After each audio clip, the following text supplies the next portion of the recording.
Posible pa rin talagang magkaayos at matuloy ang kasal ng engaged couple na sina Catriona Gray at Sam Melby. Ito ang latest update ng Showbiz Insider na si RG Diaz at Mama Loy sa YouTube vlog nila na Showbiz Update. Ito na nga ang narinig ko, may mga supplier na hindi na naningil ng reservation ng down payment kasi alam nila sureball na yung kasal sa Australia at meron ding reception dito sa Pinas. Chika ni RG, patuloy na so yung meeting na nila, inayos na nila. Kinordinate na yung mga suppliers pero ayun nga ang nangyari, talagang hindi maiwasan ba. Ngayong sinasabi ng Cornerstone na naresolve yung issue sa pagitan ni Catriona at ni Sam, baka maayos yan diba at matuloy din ang kasal. Baka lang naman humihingi lang ng extension o ng palugit at pagkakataon at ito ay matutuloy din. Dagdag pa niya sa vlog. Ngayong sinasabi ng Cornerstone na nire-resolve yung issue sa pagitan ni Catriona at ni Sam, baka mo maayos yan.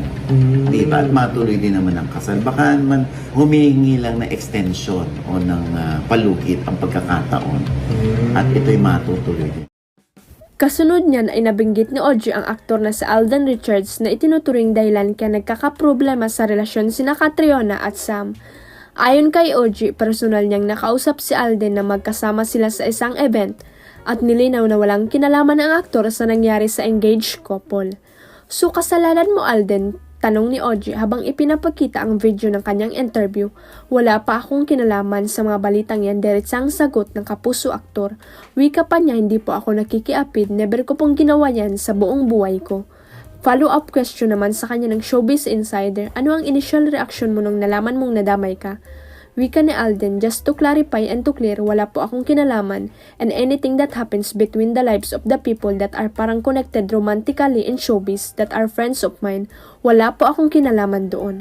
Promise po, mamatay na po ako, giit pa niya. Wala po akong kinalaman sa mga balitang iyan. Hindi po ako nakikiapid. Never ko pong ginawa yan sa buong buhay ko.